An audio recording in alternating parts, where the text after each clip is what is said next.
Новиот модел на субвенционирање е ефикасен и ја истиснува сивата економија, изјави министерот за земјоделие Љупчо Николовски, образложувајќи ги ефектите од промените за субвенционирање. Со моделот на субвенционирање на оствареното производство, кое главно завршува во домашни, откупни, преработувачки и кланични капацитети, од една страна се истиснува и сивата економија, што беше исто така цел на новиот модел на субвенционирање.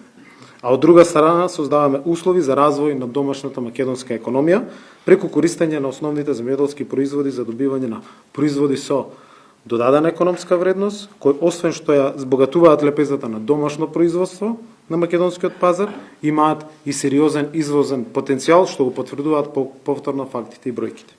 Николовски вели дека земјоделците никогаш не биле помотивирани и стимулирани да употребуваат семенски материјали, а посевите да ги потхрануваат со квалитетни ѓубрива.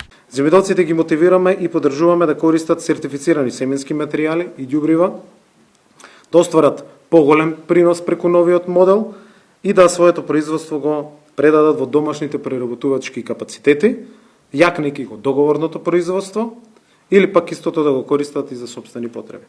Сите овие мерки, според Николовски, ги зголемија извозните приходи од земјоделците, а најизвезуван земјоделски производ е зелката, од која во државата влегле 30 милиони евра. Меѓутоа, ако збориме за градинарството, македонската зелка може да констатираме дека веќе неколку години наназад е најизвезуваниот зеленчук, а во 23 година вредноста на извозот достигнала 30 милиони евра, што е раст за 21% во споредба со 22 година.